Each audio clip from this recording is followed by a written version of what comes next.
This is part of an essay I wrote called AI and the Descaling of Humanity. For thousands of years, human progress has been driven by one simple principle. The harder the problem, the more we push ourselves to solve it. We learn languages to connect with distant peoples. We learn to build code, to diagnose, to design.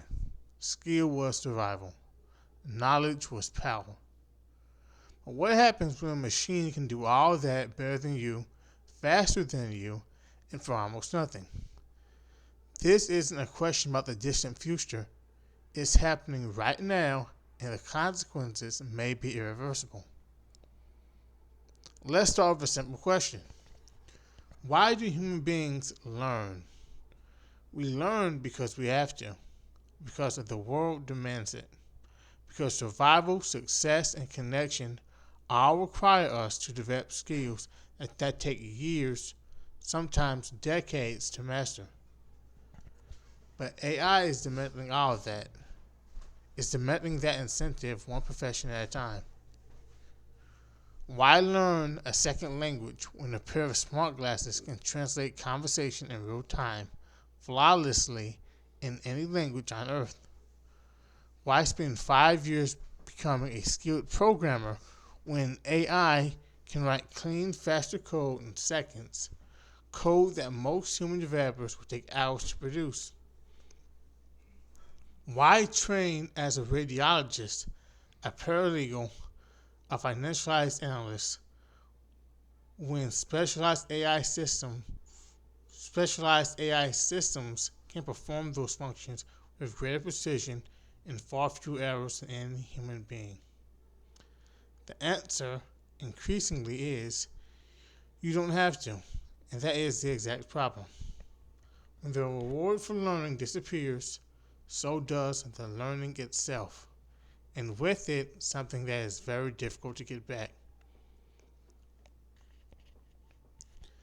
Here's what makes this era different from every previous wave of automation. Past technologies replaced physical labor. The tractor replaced the farmland. The assembly line replaced the craftsman, but the craftsman could retrain. The farmland could move to the city and find work in the factory. The skills were different, but the capacity to learn and adapt remained intact. AI is not replacing your hands. It is replacing your mind. In specific, highly trained domains where it is often better than any human expert alive. A specialized AI doesn't get tired. It doesn't have bad days. It doesn't make the kind of errors that come from stress, distraction, or simple human fallibility. Within the narrow field it is trained on, it is for all practical purposes superior, and is getting more superior every year.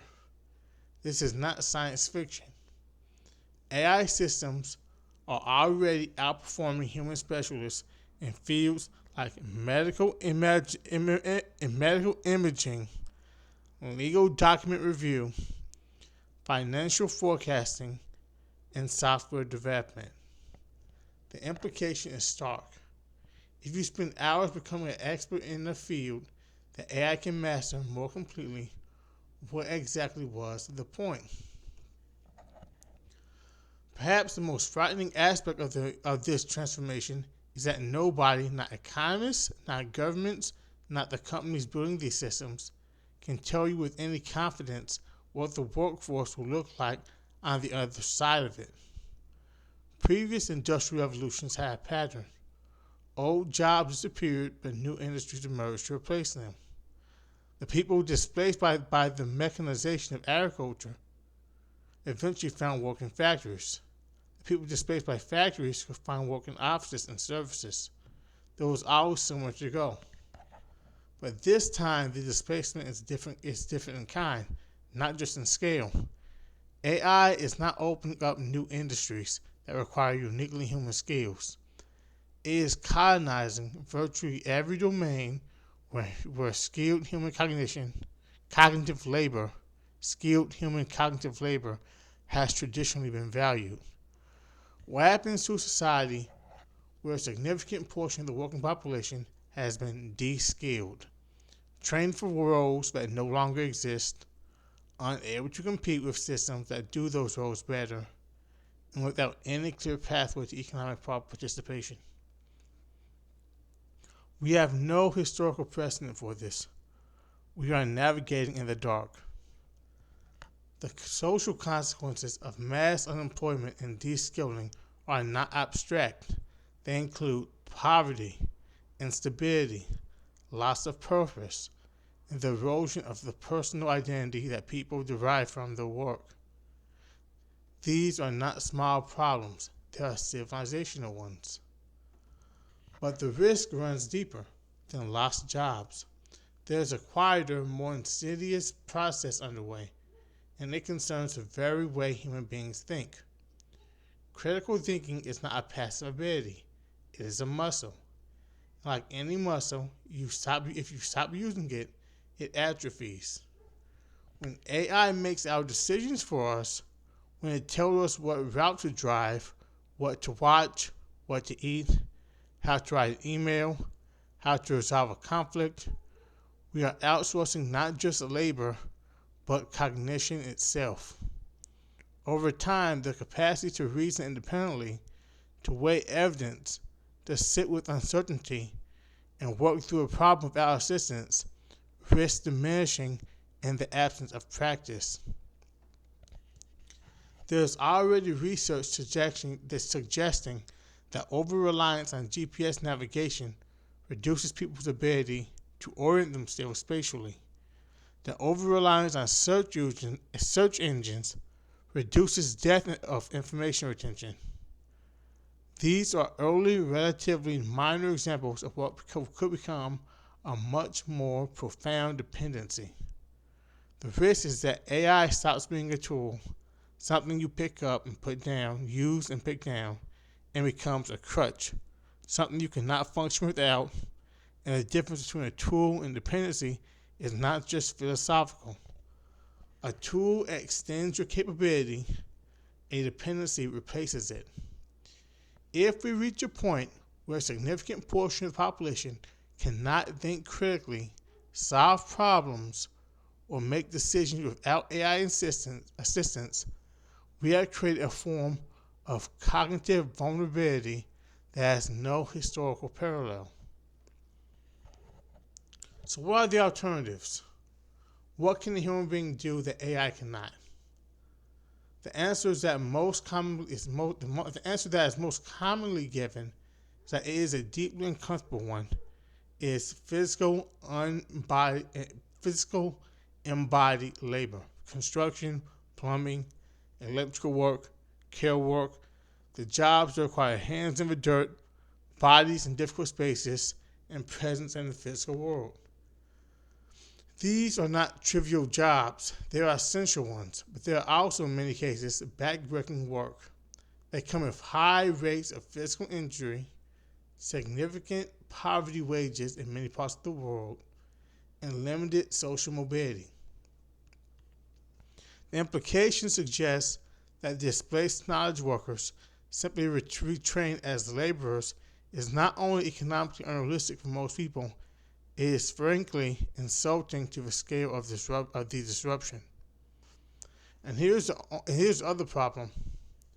It is only a temporary answer. Robotics and increased mechanization are advancing rapidly. The construction site that employs 50 workers today may employ 5 in 20 years. The warehouse that requires 300 people may require 3. Every physical domain that AI cannot currently penetrate is simply a domain that hasn't been automated yet. What we are describing is a crossroads with no clear marked exits. On one path, human beings accepted a future of economic subordination, living at the mercy of systems they do not control and cannot compete with, depending on whatever social safety nets governments manage to construct around them. On the other path, humans confine themselves to an ever-shrinking category of work, physical, low-paid, high-risk, until that category too is claimed by the machines. Very few serious alternatives are being presented, and the conversation about what those alternatives might look like is happening far too slowly in far too few places with far too little urgency. None of this means that AI is inherently bad. It is not. Used well, AI is one of the most powerful tools humanity has ever created. It has the potential to accelerate scientific discovery, eliminate preventable diseases, and solve problems that have stumped us for generations. But a tool that is adopted without thought, without policy, without deliberate choices about how it integrates into human life, that tool can cause enormous harm, regardless of its potential for good. What is needed is not a rejection of AI, but a serious, urgent reckoning with its human cost. We need education systems that teach people not just how to use AI, but how to think without it. We need economic frameworks that do not simply assume that disrupted workers will find new roles organically. We need honest public conversations about what kind of society we want to live in, one where human beings are active, skilled, thinking participants, or one where they are passengers. Because the trajectory we are currently on is one inevitable. It is a choice. It is not inevitable. It is a choice. And choices, unlike algorithms, can be reconsidered.